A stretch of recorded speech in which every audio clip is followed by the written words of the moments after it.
We did some survey work through the coalition just to kind of gauge like where some of the municipalities were on the need for more housing in general, and attitudes towards affordable housing and things like that.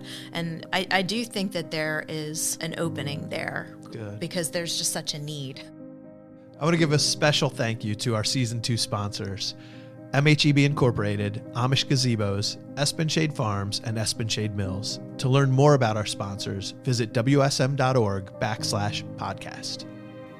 Hi, I'm Jack Crowley. Welcome to the Restorers Podcast.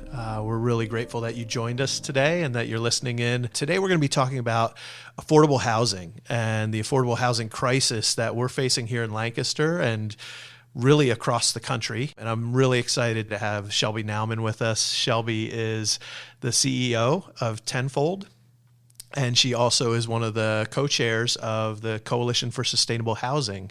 And so Shelby is working at this issue from a lot of different angles. Shelby, thanks for joining us. Thank you so much for having me. I've always wanted to do this. Well, here's your chance, and we're excited for it. For our listeners' sake, tell us a little bit about Tenfold.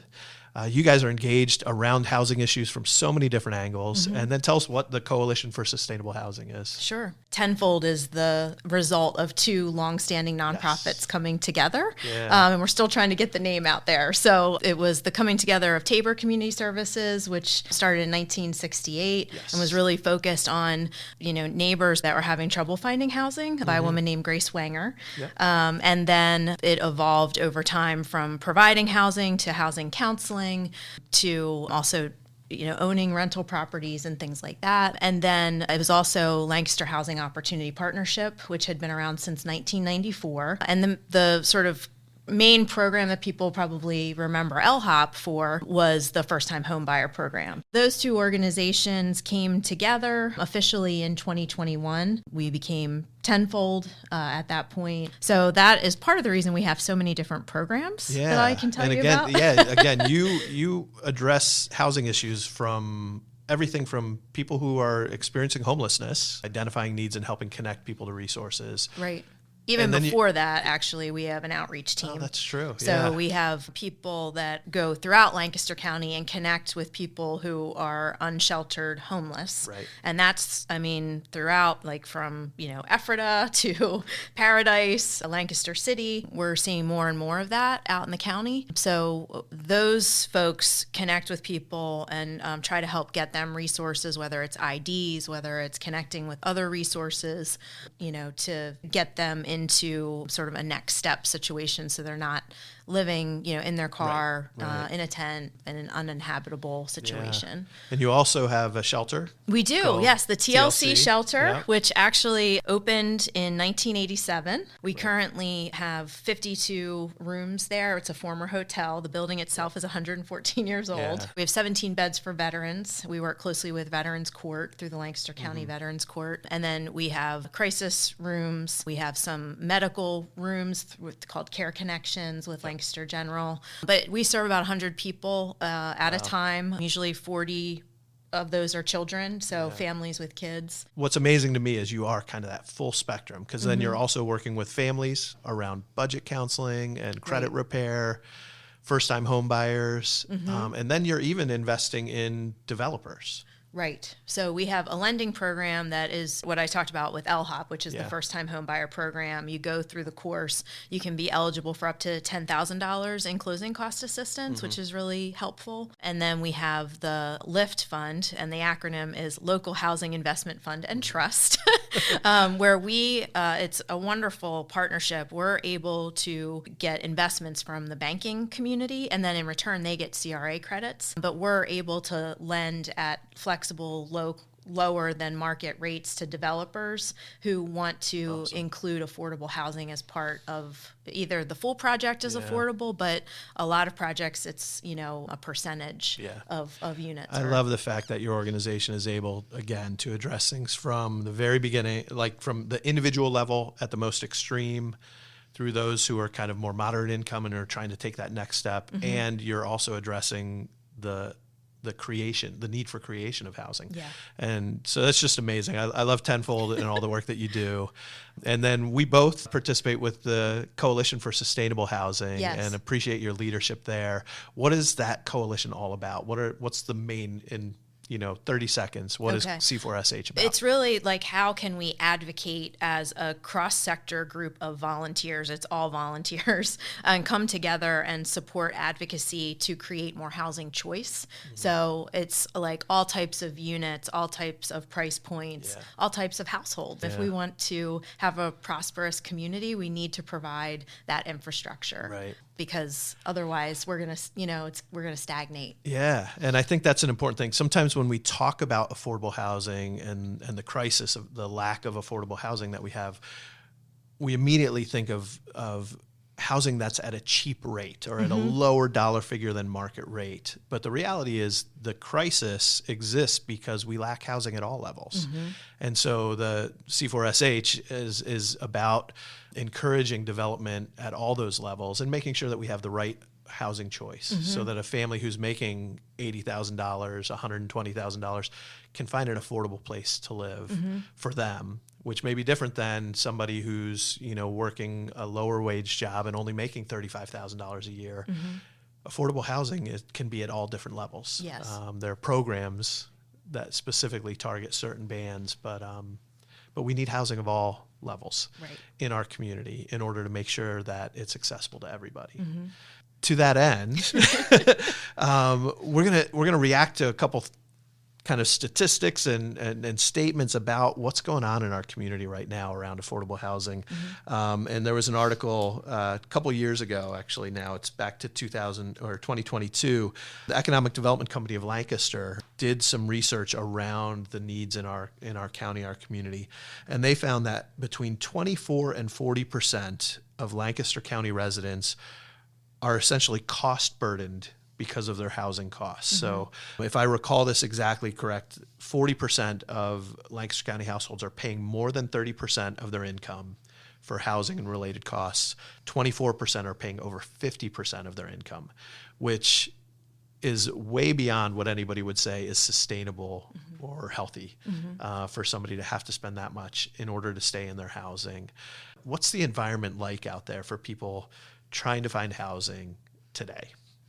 One of the other things that study called out was the very low vacancy rate that we have here, which is like 4.6%, a healthy vacancy rate, which would allow for a continuum, if you will, like people moving maybe from a starter home to their next home, people that want to downsize, like that continuum is broken because of the vacancy rate.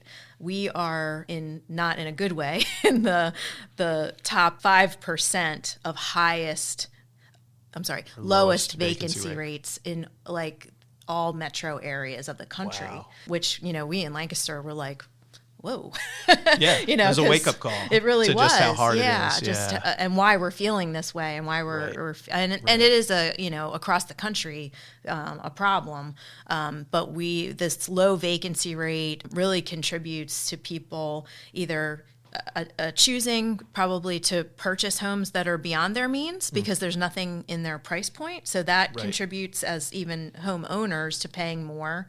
We've seen rental rates jump 14% in the last 2 years, and we haven't seen wages keep up with that. In order for someone to afford the median, 2-bedroom apartment, you have to make $20 an hour, and that just isn't within reach for a lot of folks. And then you see the folks spending 50% of their income.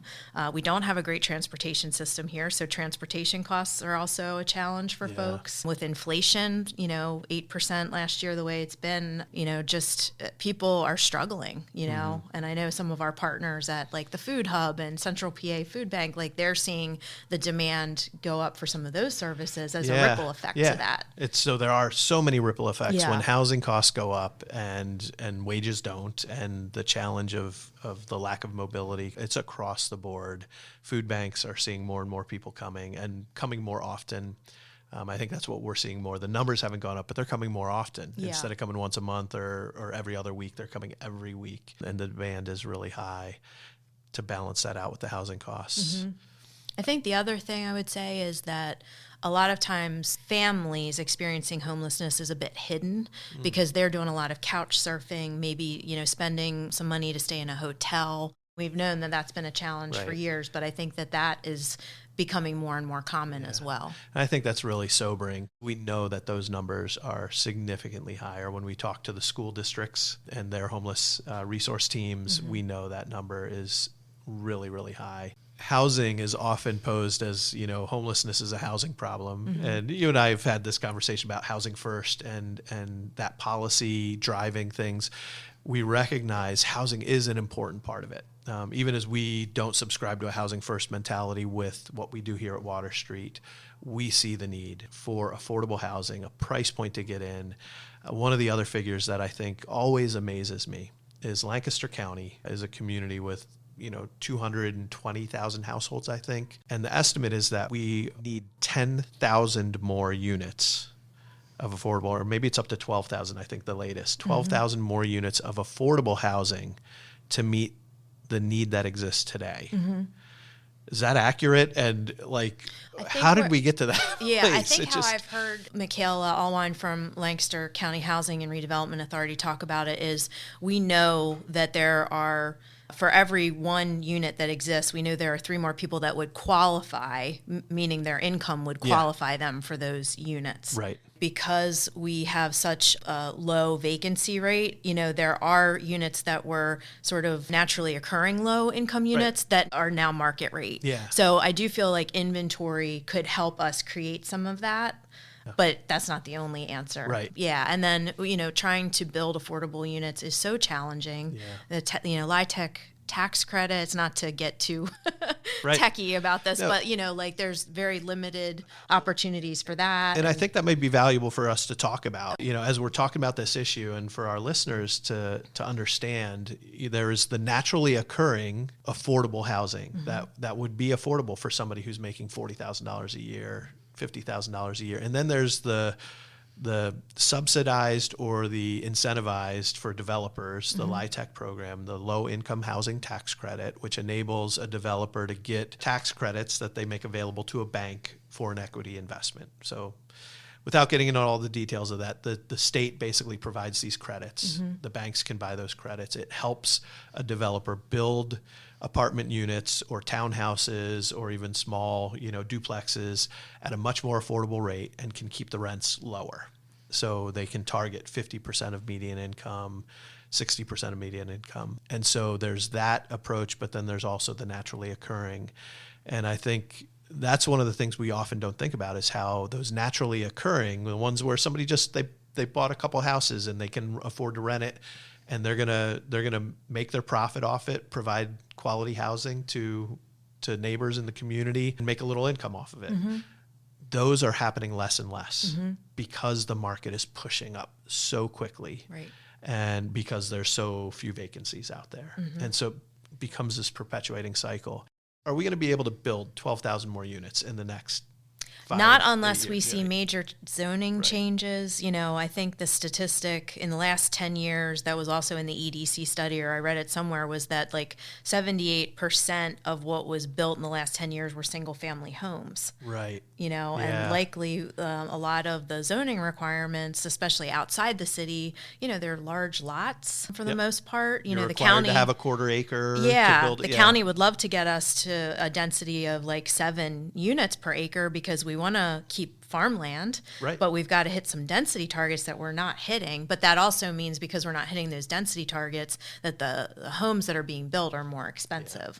If we were able to, really advocate for, duplexes and multifamily type housing, those would bring costs down and could be more middle market housing options. But we're not zoned for that right now.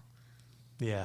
So there's a lot of issues that contribute to it. I think one of the other maybe kind of realities that people might not be aware of, that is a statistic that I learned just recently, is, and I'm not going to get it exactly right, but somewhere between 70 and 80% of the housing stock in Lancaster County is 3 bedrooms or more. But only 30% of the households have children under the age of 18. And so there's this mismatch of what families really need. and what's available. With the market going where it is, it used to be like, oh, I can sell this house and buy one for half the price. Right. And downsize, but depending on how much equity you have in your home, before you downsize, you might end up actually owing more. And you haven't solved any financial issues by downsizing. Right. And again, this cycle continues to perpetuate and make it more difficult for younger families, for families on modest incomes to find affordable, suitable housing for them. We have to look at creative solutions. There have to be other ways for us to create more opportunities for people. And there are some creative solutions. So yeah, the home share one I think is really interesting on a couple levels, because it is that idea that there's a mismatch. So you have maybe an older person who would like to downsize, can't afford to, but they're in this large home. Yeah. There's also, the pandemic of loneliness since the pandemic, and especially for older folks and maybe who have mobility issues and things like that. So this home share model is something a couple communities in Pennsylvania have done through their Department of Aging. And it is not like a landlord-tenant situation, but it's like a matchmaking situation. It could be a college student. It could be, a mom with a few children. And it could be being matched with someone who has extra space. And they do pay some rent, or they also maybe take care of the lawn, or they still drive and need, the person who lives in the home could use some, extra help grocery shopping and things like that. So, and there's examples of some curated programs like that. So Garden Spot Village, I know, is one example, right? Where they've actually done some of that with, I think, college students and seniors sharing housing together. They've done it with seniors and seniors too. But there's opportunities for that to way outside the box. It's different than most people are like, oh, I have to have my own home. But the realities of what the costs we're facing and the lack of ability to build our way out of it, to look for those creative solutions. One of the other ones I know that's getting a lot of buzz and hopefully some movement in our community is accessory housing units. Yes. I'm so excited. So yeah, because it's in the new city comp plan that's allowable by right. So that is awesome. The city's doing that, and we know there's one municipality in Lancaster County who's already changed some of their codes in order to allow. So tell us, what is accessory dwelling units, and how could that help with this issue? Yeah. So an accessory dwelling unit would be on an existing, plot of land that is deeded, but if there's extra space, you could put a unit that has, all the facilities, bathroom, kitchen, bedroom kind of facilities, but could be placed as part of a property. It could be something that you rent. It could be literally, you have a family member who needs a little extra help and lives in that unit. It's East Lampeter Township. Correct, that has already approved that. The city has put it in their comprehensive plan, so they're intending to move that direction. Do we see any other movement or at least conversation around that across the county? We did some survey work through the coalition just to kind of gauge where some of the municipalities were on the need for more housing in general, and attitudes towards affordable housing and things like that. And I do think that there is an opening there. Good. Because there's just such a need. The positive thing is the need. I think people are becoming more aware. It's not just a small group of people who are trying to raise the alarm. I think we all are sensing that wherever we are in our lives. If we've got children who are, hitting their 20s, coming home from college, trying to figure out where that first apartment's going to be. And we remember, I remember my first apartment, $320 for a 2-bedroom that I didn't need. And it was amazing. And it was only 30 years ago. Wasn't that long ago. And now, trying to help my daughter find her first apartment, we could not find anything for under $1,200. Right. Thankfully, she was able to get into one of those LIHTC communities and find an apartment for her and her daughter. And without that, she would be significantly cost burdened. Yeah. And as she's starting her career, as she's moving forward, now she's gotten a raise and she's doing much better. She's going to be able to start looking for that next phase. But now those apartments that were supposed to be $1,200 are now $1,400. It's in 2 years, that's how much a 2-bedroom has gone up locally, and if you can find it. And years ago, when we were counseling people, if they were paying $900 a month for rent, we were like, the best way to stabilize your rent, buy a home, right. get a mortgage. And now that's out of range. Yes. So that option is gone. Yeah. So as we think about how we can at least begin to put a dent into the issue, those creative solutions. There's also the traditional that's been happening for a while. We have some great organizations locally who are doing affordable housing developments using LIHTC, using other resources to make them affordable. Can you tell us a little bit about what's happening in our community around affordable housing in that way? Sure. So a couple projects that we've supported recently through LIFT. HDC is developing the former UPMC site on College Avenue. Right. 62 units, truly affordable, truly accessible in partnership with UDS. And that will literally, they've raised enough money that it will be no more than 30% of someone's income and able to live there. It doesn't make a huge dent. Right. But they have future phases planned, which are fantastic. So they're hoping to do over 100 total in that neighborhood. Yeah. Right. It'll be interesting to see what happens with the prison site here in Lancaster. I know that they're starting to look at doing a comprehensive plan. Right. And I know the city's thinking about housing as a potential in that area. Yeah. And the city administration has been really proactive in how they're utilizing their funds for affordable housing and trying both on the preservation side, but also in developing more affordable housing. Yeah. No, that's great. And then we have Chestnut Housing.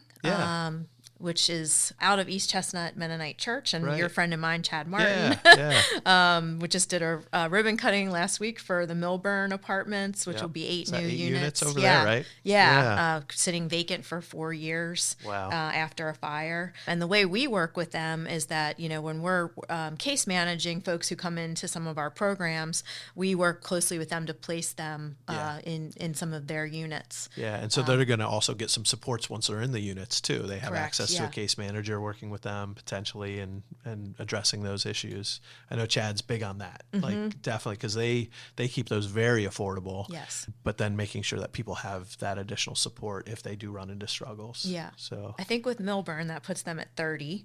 Okay. With some other things they have in the works, it looks like 10 more units, but they're hoping to get to 100. Yeah, which is exciting. And they're doing it small bits at a time. So 8 here, 4 here. Hopefully 12 up on Strawberry Hill. Yeah. And then Habitat is looking to add 30 more in the next few years. They just they're close to finalizing their capital campaign there, which is a huge opportunity for folks who have the ability to do the sweat equity piece and things like that. Habitat's such what a cool program. Yes, they are.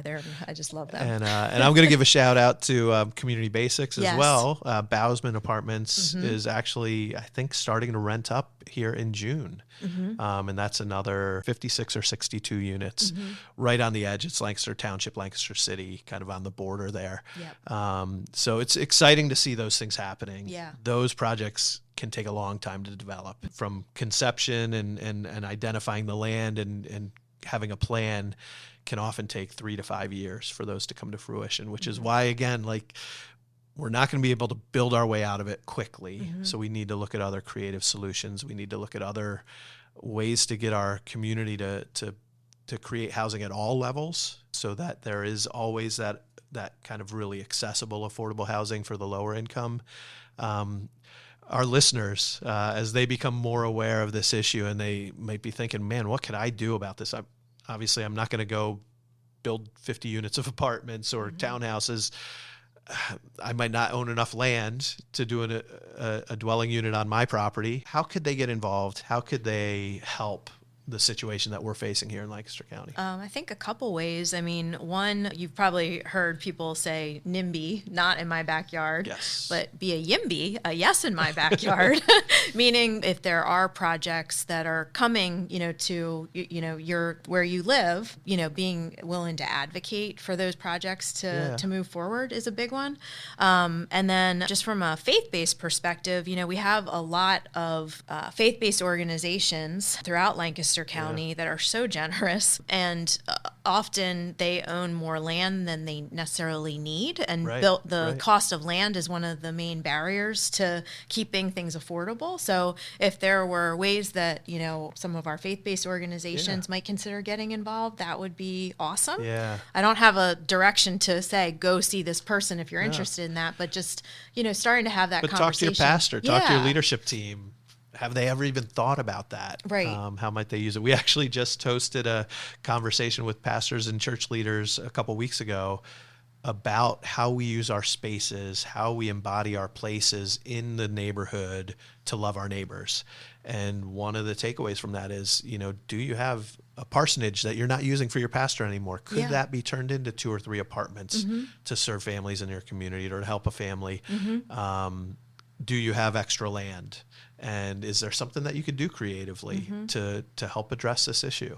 Part of the reason we're able to get hard to house people into housing is relationships that our amazing staff has built over the years with private landlords and property managers. So if there are people out there who have rental units, we're not even saying it has to be way below market rate, but just affordable to people. Kind of look at that line. I mean, we don't have to follow market trends and maximize. Right. If you've paid off that mortgage, how much do you need to make on that rental property? And could you afford to make it affordable? Yeah. That would be wonderful. And for us, the great thing about it is that when we place people, it comes along with case management. Yep. For the most part. So you have us as a partner working with that tenant. That's fantastic. Yeah. And so there's lots of little things that can be done. Yeah. And just encourage our listeners to think and pray about how you might be engaged in this. We know the impact, like the trickle down effect of the lack of affordable housing is putting more burden on Water Street for our shelter services, our residential, for TLC, for the Food Hub running their shelter. We see it all across the board, and it's a problem that our community has to own together and we have to address together. And so I really appreciate, Shelby, you taking the time today for us to talk about this. Hopefully there's some new insights. Maybe you learned something new today. Hopefully you're encouraged that it's a huge problem, but there are some small steps we can take together to advocate, to look at creative solutions in our own neighborhood. And hopefully we can begin to turn the tide a little bit around this issue. So thanks, Shelby. Thank you. Thank you for listening today. We really appreciate you taking the time and joining us on the Restorers Podcast.